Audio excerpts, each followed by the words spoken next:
different team structures. And really what I want you to get out of this is, are you headed in the right direction? You know, not all of us have the privilege of working in several companies in a short amount of time. And it's very costly to make mistakes, and sometimes when we make mistakes, it takes a long time for us to learn from them. So this is just going to be a culmination of all the different mistakes that I've seen from various client sites. And it's not to diminish anybody's, or put down anybody's solution. It's just really to learn from them and in a not-sick way, just learn together about it.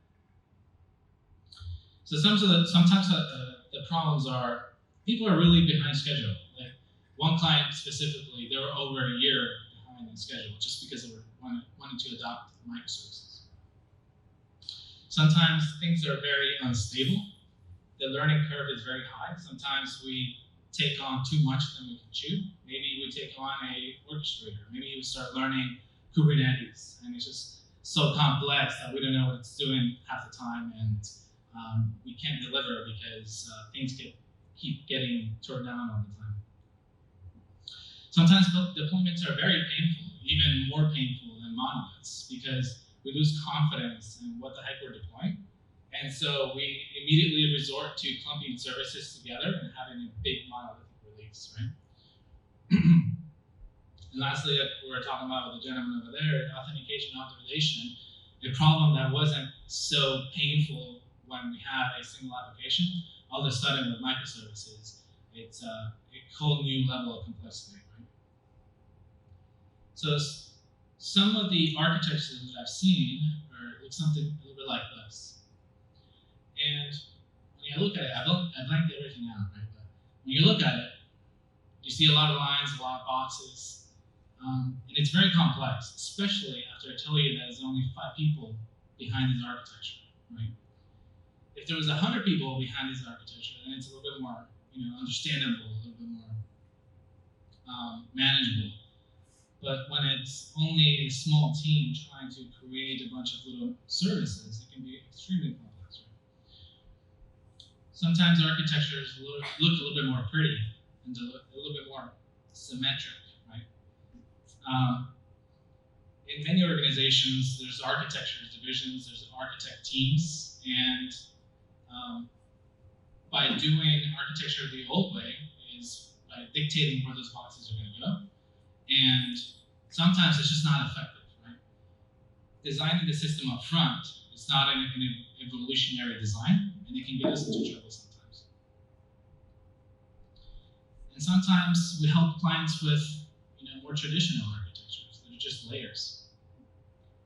And just because of layers doesn't mean that it has to be a monolith.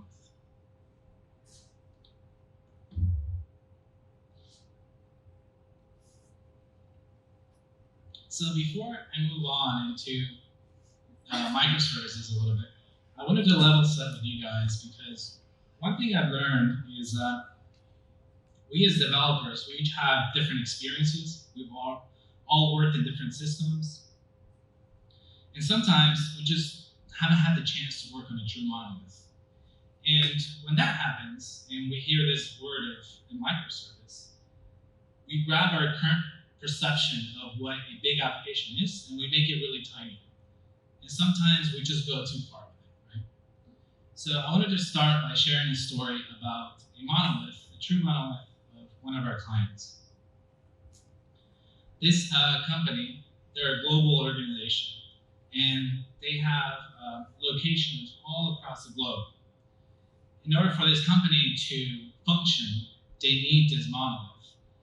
This monolith is the backbone of their entire IT infrastructure. It does so many things. It does payroll, it does reservations, and a bunch of different things that support the business from a lot of different business units, right?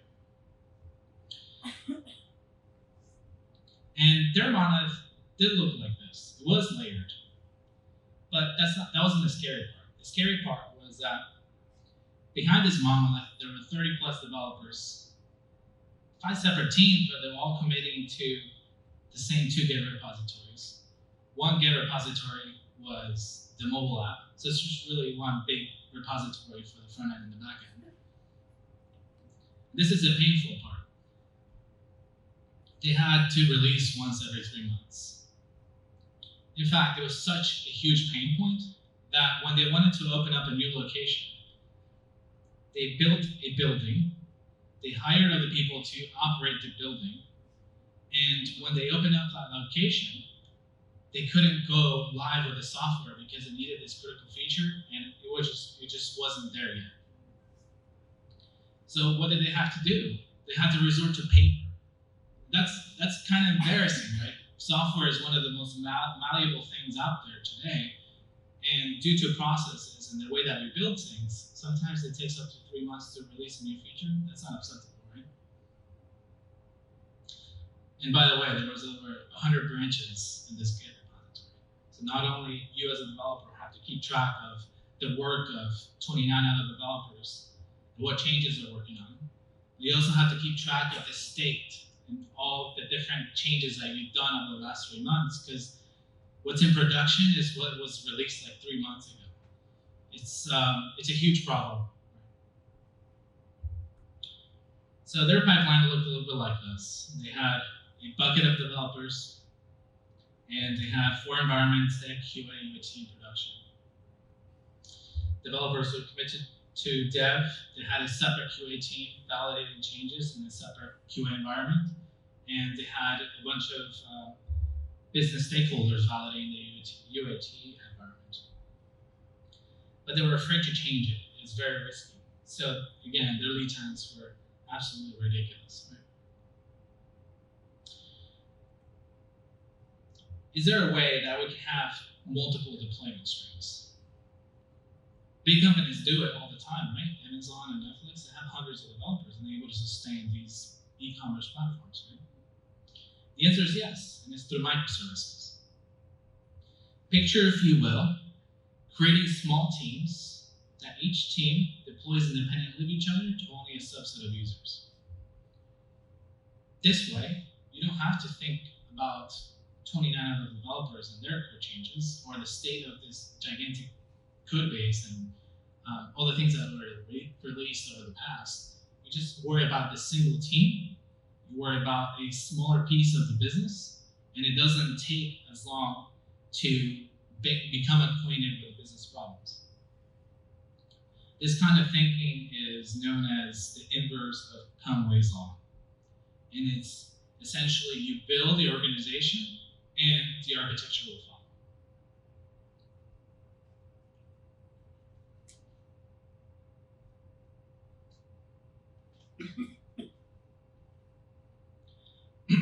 So now that we talked a little bit about the value of microservices and what kind of problems they could solve in a monolith, what are some guiding principles that we can use? Because every single application is going to have different requirements, right? What are some of those like rule of thumbs that we can use so that we can all go towards a common solution? There's a great book by Sam Newman, who works at ThoughtWorks, and he came up with 7 guiding principles for microservices. And today I want to talk to you about 4 of them. The first one is deploying independently. Now, deploying independently doesn't mean that it's just a CI/CD pipeline, and as soon as we commit, that code makes it out to production. Deploying independently is also taking into consideration your organization. And when you have separate teams that deploy to different locations, they can be laser focused on providing value to the business. When one team deploys, the other team is fine with it. You can do this in a number of ways. You can do this with zero-time deployments. And you can also do this by using other synchronization patterns, like more of an event-driven paradigm. Another principle is isolating failure. If a service has to depend on another service, what happens when one of them goes down? Is it going to take down a bunch of them down with it? Isolating failure means that you keep operating. If you're in your own team, you're creating and deploying to this service, providing value to some people, you're not going to lose your SLA just because some other service goes down.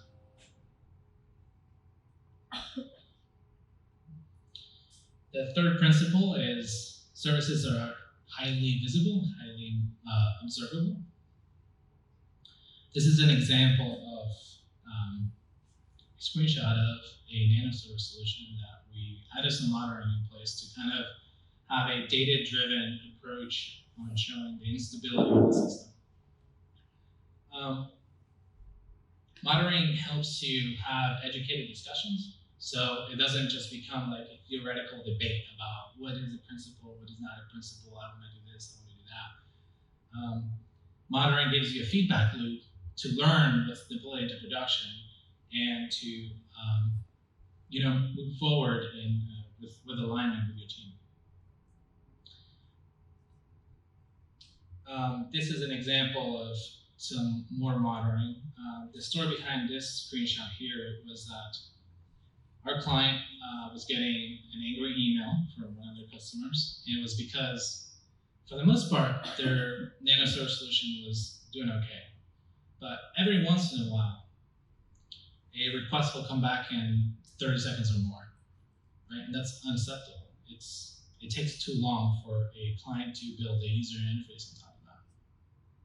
So using monitoring, we were able to drill down into the specific call that the client was getting, and then actually measuring and observing how long, in average, these network calls took. And the last 1% took up to 45 seconds. One last thing about monitoring. It's so crucial, and sometimes we forget that in a monolith, it's actually easier to debug because you have a single stack trace. If something goes wrong, you can nail it down and see exactly what kind of line of code failed. When you have a good monitoring tool like this for microservices, you can correlate what errors happen when and tie it down to cascading failures in other services. And in essence, tie down all these stack traces together and actually find the root cause. And then the last principle I wanted to talk to you about was modeling services around the business domain. There's this great concept by, again, the domain-driven design book, and it's bounded context. Bounded contexts are a tool to looking at the problem you're solving, the business domain, and then understanding where some of these words, some of these functionalities starts to shift, right? So for example, there's two dotted lines, and there's a sales context and a support context. Salespeople might care about their territories, opportunities, and pipelines. They do care about customers, and so does support. But sales cares more about maybe the demographics of that customer, how old they are. Maybe they care about their phone number, things like that. Whereas a support person might care more about the customer, whether or not they filed a ticket with the ticketing system, whether or not they have an employee ID number. So when we find these bounded contexts, it turns out that it's very efficient to create a microservice that kind of lives inside that boundary. Why is that? Because if you were to have a service that spawns across multiple boundaries, your API definition is going to change very often, and it becomes very brittle.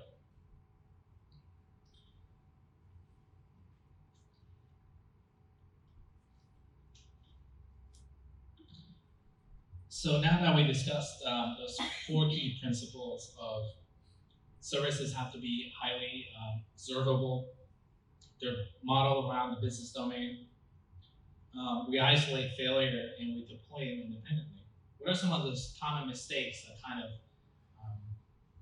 we see across clients because they're kind of foregoing these principles? One of the key mistakes that I've seen was that we forget about the fallacies of distributed computing. And this idea has been around for a long time, but we all know that the network is not reliable. Network is going to fail, even for cloud providers. Latency is not zero either. So if we start daisy chaining services together, there's going to be a heavy cost of that. What do we do about that? Is there a way we can avoid it? Sometimes we get into these situations because we are trying not to repeat ourselves. This concept has been embedded into us from university or even code camps and stuff like that. But it turns out it's a terrible idea for architecture. It's good when it's services, but it's bad in architecture, and I'll show you why. If we have a shared library that has core business behavior in it, and it gets used by 3 different services, when this shared library, this core business library, changes, we have to do 3 separate deployments for each of those services. Because if we don't do that, then we're going to have different behavior in each service, and we don't want that to happen, right? What's bad about it is that we're violating the principle of deploying independently. We're tying ourselves to a library, and all of a sudden we have to have a release that releases 3 services together. On the flip side, if we take it a step further and we create a shared service, we're violating the principle of isolated failure. If that service goes down, you could potentially take down 3 services down with it. Some of the names that I've seen this service being referred to as in client sites is the data service or the authentication service, the user service, the logging service, or the email service. Those are like core things that a lot of us do quite often, and when we have a microservice solution, sometimes our knee-jerk reaction is to immediately create a service so that all the teams can reuse it.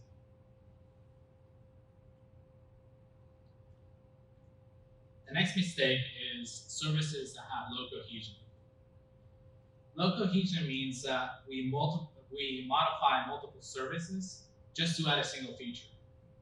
So we literally go to different repositories, we go to different services and open up pull requests just to have a feature be implemented. And when we go to deploy it, that means that we, again, have to couple the deployment of multiple services together just for that feature to work. Best practice for having a microservice solution is services that are highly cohesive and they're decoupled from one another.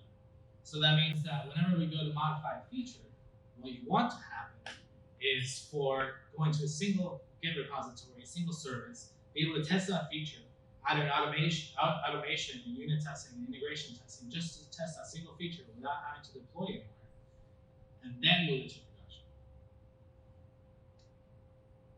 And lastly, one mistake that I've seen quite a bit is diving into nanoservices.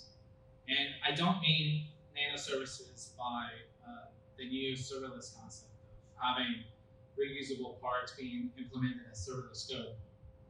I mean nanoservices as the SOA anti-pattern from long ago. This means that services are so fine-grained that there's probably more boilerplate than it is utility. We probably have more code in logging and authentication and bootstrapping than it actually has any benefit. Right? So it goes back to this. Like some of the boxes in this architecture that I've seen, there was a service just for configuration. It didn't have to be there because you can manage configuration in other ways, but there was a service just purely dedicated to providing configuration to other services, right? And same thing with the architecture that said it's very pretty. I'm not sure if I should go all the way back, but essentially, sometimes I've seen customers create services that are so fine-grained that they don't do much. It's just create a database table, just a single table, and we're encapsulating that as a service. It's so introduces so much complexity, and there's so much overhead of just managing that little tiny service that it's probably not worth it. So what are some solutions you could take moving forward? Maybe some of those pain points kind of resonated with you. How can we move forward? Well, I'll tell you, refactoring everything is not bad. But in the short term, what you could do is add some monitoring and logging. Monitoring and logging is going to tell you information about your system. You're going to be able to learn from it. What are those most painful sections that you can be very tactical about and start tackling just a subsection of it? It can help you prioritize in your development. This one's a little bit kind of obvious, but don't host your own Kubernetes cluster. Like, if possible, do things that other people have done. Or use a cloud service provider to host your own Kubernetes cluster, or anything like that. Maybe even consider a database being hosted by somebody else. And lastly, Justin touched a little bit on this, but doing a load test.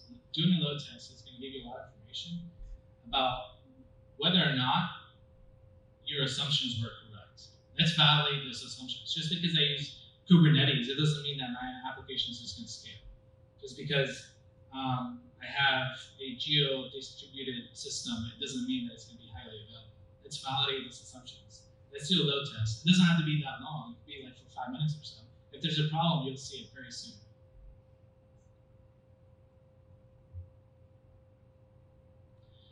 So let's measure. Again, do a load test because that will feed your logs also. You want to be able to troubleshoot in production. You want to see what kind of data you get from your fancy monitoring tools. Do a load test.